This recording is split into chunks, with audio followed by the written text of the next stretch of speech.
Seneca once said, "We suffer more in imagination than in reality." Think about it. How many times have you laid awake at night, terrified of a problem that might happen next month? You create a horror movie in your head. You direct it, you watch it, and you feel the pain of it. But the event hasn't even happened yet. Anxiety is paying interest on a debt you may never owe. Today, we are going to travel to the edge of the world, to a lonely lighthouse surrounded by a raging ocean. This is the story of Julian, a young man who was drowning not in water, but in his own what-ifs, and the old captain who taught him the secret of the storm. Julian was a rookie sailor assigned to the North Point Lighthouse for a month of training. He was smart, but he had a hyperactive imagination. He was a chronic overthinker. On his third night, the radio warned of a superstorm. The sky turned black. The waves, made of heavy grey clay, crashed against the rocks like angry giants. Julian was terrified. He paced back and forth in the lantern room. What if the glass breaks? He thought. What if the foundation cracks? What if the supply boat can't reach us next week and we starve? His heart raced. His palms sweated. He wasn't looking at the storm outside. He was looking at the catastrophe in his mind. Every sound of the wind sounded like a monster screaming. Julian was paralyzed by the future. He was living the shipwreck before the ship even sank. While Julian was hyperventilating, Captain Elias was sitting in his rocking chair by the wood stove. Elias had a thick white beard made of rough clay and hands that looked like tree bark. He was doing something strange given the circumstances. He was carefully brewing a pot of tea. Julian looked at him in disbelief. "Captain, how can you sit there? The waves are 40 feet high. The glass might shatter any second." Elias didn't look up. He poured the steaming amber liquid into 2 mugs. "Julian," Elias said, his voice deep and steady. "Is the glass broken right now?" Julian blinked. "No, but it could break." "Is the foundation cracking right now?" "No, but it might." Elias handed a mug to Julian.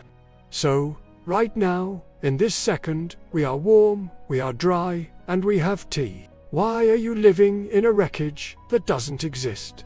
Julian took the cup, his hands shaking. "But you have to prepare for the worst." Elias smiled. "Preparing is action. Worrying is imagination. You are not preparing, son. You are suffering." Elias gestured to the window. "Let me tell you a story about a man falling off a cliff. A man is chased by a tiger. He runs to the edge of a cliff. He grabs a vine and swings down. Above him, the tiger growls. Below him, another tiger waits. He is trapped. Death is above, and death is below.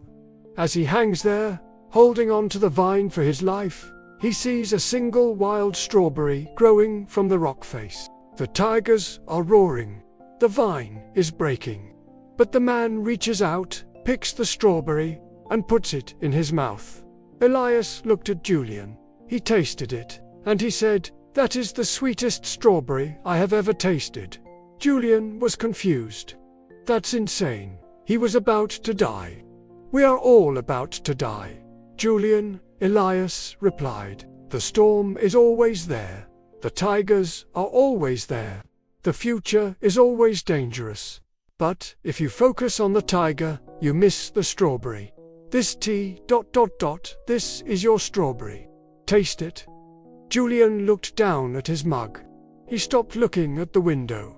He stopped listening to the wind. He brought the cup to his lips. He focused on the warmth of the ceramic against his fingers. He smelled the bergamot. He tasted the sweetness. For a moment, the storm disappeared. There was no fear, only the tea. He realized Elias was right. The fear existed only when his mind traveled to the next week. When he stayed in the now, he was safe. Neuroscience tells us that the brain cannot distinguish between a real threat and an imagined one. When you worry, your body releases cortisol just as if the tiger were actually biting you. By anchoring yourself in the present, senses touch, taste, smell, you cut the link to the amygdala. You turn off the false alarm. The storm raged for 2 more days. But Julian stopped pacing. He learned to trust the lighthouse. Life is a storm, my friends. There will always be waves. There will always be what-ifs. Do not let the thunder of tomorrow steal the silence of today. Look around you right now. Are you safe? Are you breathing? Is there something small and sweet you can enjoy? Don't wait for the storm to end. It may never end. Just drink your tea. Are you ready to let go of the future? Type "I am here" in the comments below. Subscribe for more peace in the chaos.